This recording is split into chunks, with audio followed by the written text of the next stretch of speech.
Negro spiritual, the sorrow songs, right? He will make an argument for them, and again, you would say, well, this, duh, this seems pretty clear, right? I mean, African American music, blues, jazz, hip hop, right, is the architectonics for American cultural experience, right?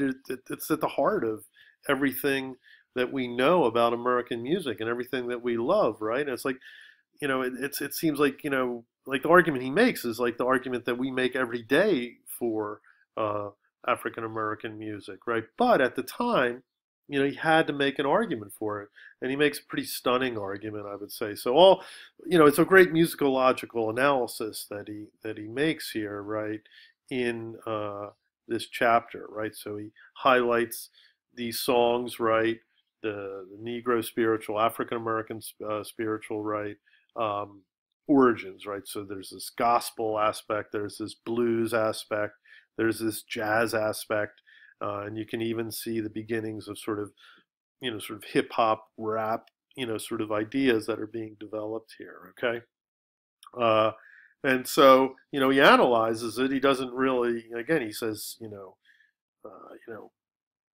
you know, I don't really know it, but let me give it my best shot, right? So he goes song by song, or he talks about the 10 master songs that he uses, et cetera, et cetera. So, this is a very sort of understated chapter or underappreciated chapter, I would say, and it's very useful for understanding not only the whole text but the specific primary text that you might be looking at here.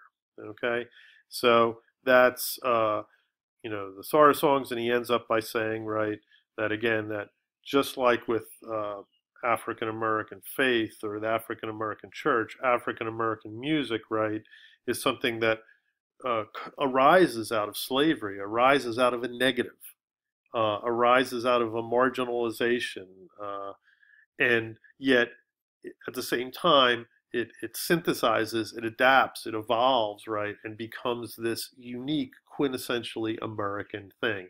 And that's what he says here at the end, that not only African American faith structures, but specifically African American music is the quintessential American music. Okay.